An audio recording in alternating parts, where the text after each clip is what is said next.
Welcome to the Bandano Podcast, where we're calling a spade a spade. Great to be here with you guys today. Unrivaled is about to unravel. I would be very surprised that numbers for year two are comparable to numbers from year one. They have less star power. WNBA fatigue is at an all-time high. There's no Caitlin Clark. There was pretty much no Caitlin Clark sophomore year in the WNBA. The only person that actually draws some social media attention, Angel Reese, to the league from last year, isn't there this year. The only person that casuals might know from 2019, 2020 in Sabrina Ionescu from last year isn't there this year. You have WNBA champion A'ja Wilson. She's not there. You have Sophie Cunningham, who has made a mark in the minds of fans across the country. She won't be participating in this. The five biggest names in the WNBA will not be participating in Unrivaled. I don't care about Instagram followers. I don't care about Twitter. I don't care about that. When it comes to bringing attention to women's basketball, Caitlin Clark's clearly number one. When it comes to the social media, Caitlin Clark's clearly number one. But with Unrivaled last year, when it comes to the social media engagement and attention, Angel Reese was number one for Unrivaled last year. She's not there this year. A'ja Wilson and the South Carolina Mafia, we're good on that. She's not showing up. Now, what this does, this takes a lot of leverage out of Unrivaled's hand when it comes to negotiating for the new CBA. By Unrivaled's hand, I mean out of the Players Association's hand. If Unrivaled actually was able to draw top players, draw the top billers, bring a decent rating night in and night out to their games, have good engagement, sell merch, so on and so forth, money talks, bullshit walks. If Unrivaled was actually able to bring in money and the stars, well, the owners might actually look at it like a viable choice for these players to go to. They might actually look at the league as a threat for these players. But if the top names aren't playing in Unrivaled, the top names that people really care about, if they're not playing in Unrivaled, then the owners still have no reason to fear Unrivaled. I'd argue that players sitting out from Unrivaled helps out the WNBA far more than it helps out Unrivaled.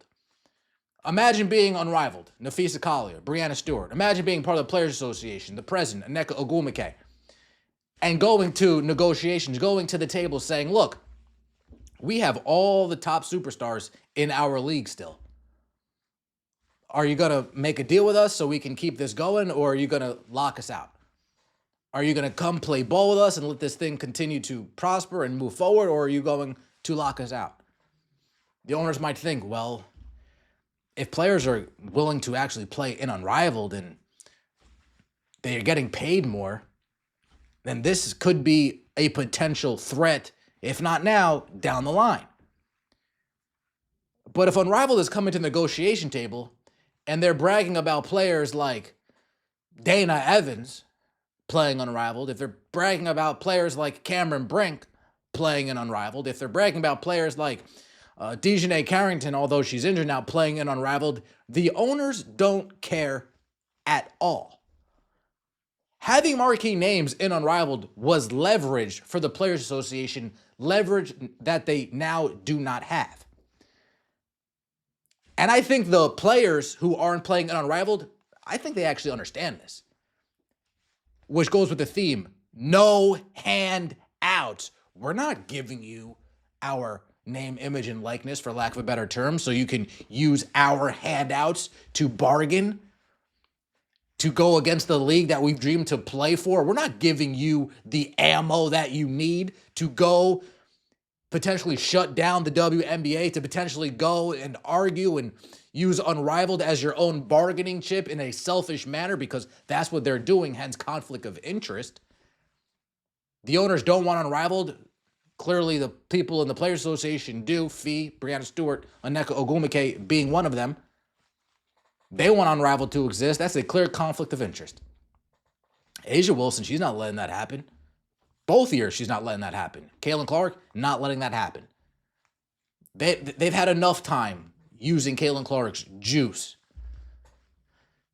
using Caitlin Clark's clout to demand and ask.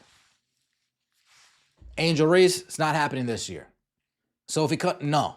Sabrina, no, not happening this year. Now, on top of that, I saw something yesterday on Behind the Line. Shout out to Behind the Line. And he mentioned, well, with all of the shady business that's now coming out around the NBA, who's to say that Adam Silver didn't talk to some of these players behind closed doors and say, here's a few $100,000. Don't play in this shit. We don't need to give them any more leverage. Here's a few $100,000. We'll take care of it. Don't worry about it. You don't need this. We can't have your stardom being lent out to all these different places, Unrivaled being one of them, Athletes Unlimited being one of them. We can't have that. You'll play in the WNBA, you'll do the USA basketball stuff, but all the other interference, we don't need that. This is a commissioner of a league that allegedly, possibly, pushed the Mavericks in a direction to get rid of Luka Doncic to a main attraction organization like the Los Angeles Lakers, and then just by chance they land on the number 1 pick in Cooper Flagg. This is the commissioner of a league who got reports of Terry Rozier and analyzed the reports and did their own investigation, only to say, oh yeah, nothing's wrong here, but Terry, you're gonna have to sit the rest of this current season, only for the FBI to swoop in and say, have you guys been falling asleep at the wheel? What kind of investigation did you guys do? This is the commissioner of a league who says, hear no evil, see no evil about the Steve Ballmer, Kawhi Leonard incident. Kawhi Leonard allegedly getting paid by aspiration for a job that he doesn't need to show up for and getting money for it to circumvent the salary cap. A lot of shady business going on in the NBA, so it would be naive for us to sit here and act like Adam Silver isn't willing to pull strings to keep the leverage and the power in his favor, to keep the ball on his court.